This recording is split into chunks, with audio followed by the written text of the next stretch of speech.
I am currently on the side of the road here in Prestonsburg, Kentucky. You can see the river behind me. This river and this embankment is the site of one of the deadliest school bus crashes in American history. Join me today as we take a look at this horrific story and remember the lives that were lost.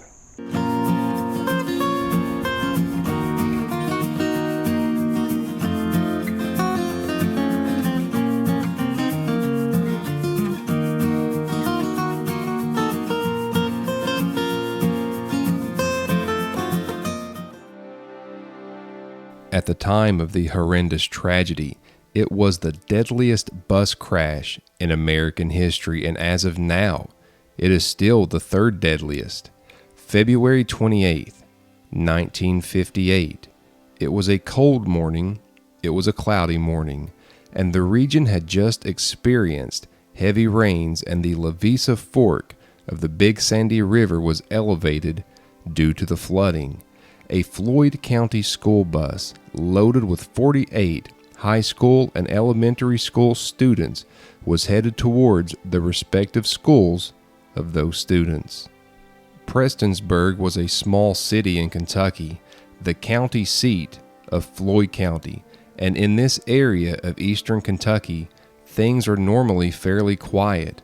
Neighbors would know each other well and support each other, so when something big happens, good or bad, it causes a ripple effect throughout the community. This incident paralyzed Prestonsburg, Floyd County, Kentucky, with grief. As the bus made its way back towards Prestonsburg, it came upon a tow truck.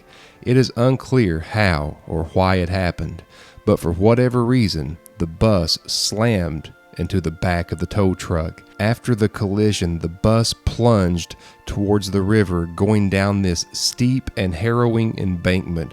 The already high river, raging and unforgiving, swept the bus down the river. As the bus began filling with water, students began frantically trying to escape. 22 students were able to climb out of the bus, escaping doom. Tragically, not everyone was able to escape the doomed bus. The bus driver, along with 26 of the students, sadly lost their lives at this location. And now we are here, paying our respects at the exact location where the tragedy occurred. You've been looking at the location and the sign that marks the horrific tragedy. And after we leave this area, I'm going to be taking you to a few of the cemeteries surrounding this area and paying our respects to a few of the victims. The Kentucky National Guard and other agencies responded to the accident. The number of National Guard members that were activated tops 500. The bus would be located by divers some 55 hours after the accident. The recovery and search of all the lost totaled 69 days. The city of Prestonsburg and the people of Prestonsburg gained nationwide praise and honor for their bravery and for the courage during the days and weeks following this occurrence. To this day, it is still felt and felt deeply by those here and those who remember this most terrible tragedy.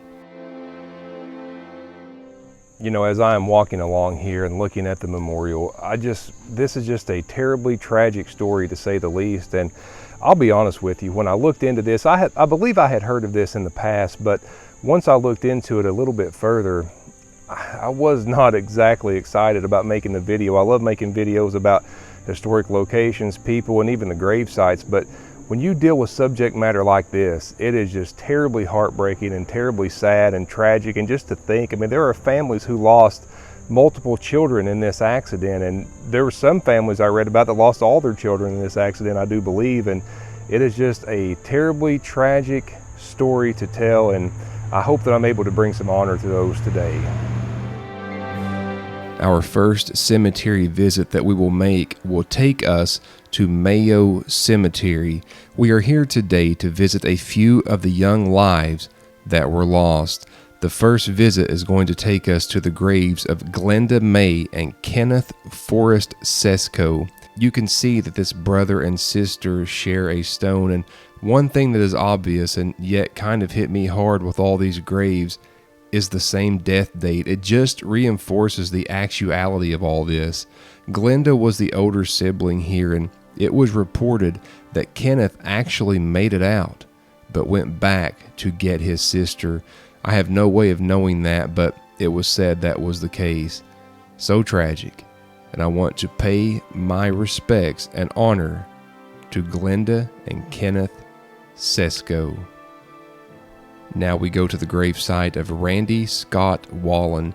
He was 17 and would have been headed towards the high school that morning.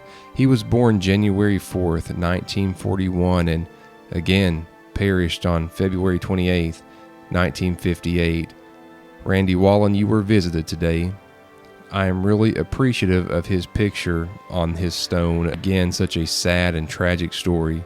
I can't help but think of the families involved. It had to be just the whole town grieving and so terribly sad. Rita Sherrill and Joyce Ann Matney, two sisters, so innocent that both perished on that fateful day. Rita being 8 and Joyce being 14, I found that their mother lived a long life, and it even referenced this tragedy in her obituary, stating that burial will be in the Mayo Cemetery in Prestonsburg, where her daughters are buried after the tragic bus accident. If things like this just don't tear your heart out, I'm honored to visit the graves and truly pay my respects.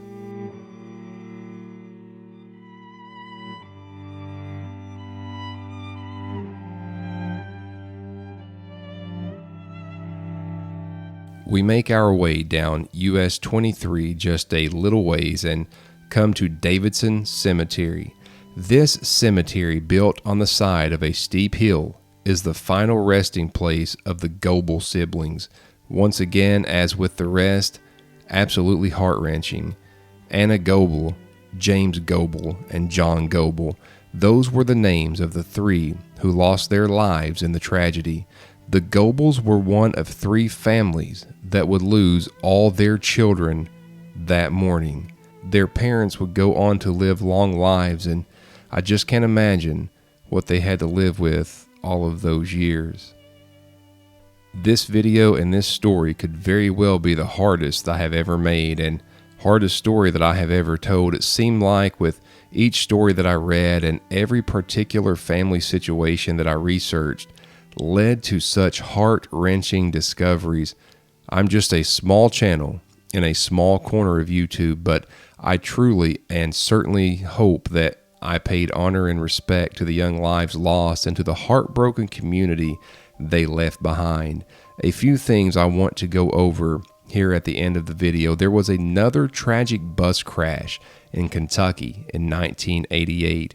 In both cases and both crashes, it is thought that everyone survived the initial accident but were unable to evacuate. This led to equipment changes for public school buses to make it easier to evacuate, and it is said that Kentucky buses are required to have a higher number of emergency exits than any other state in the U.S.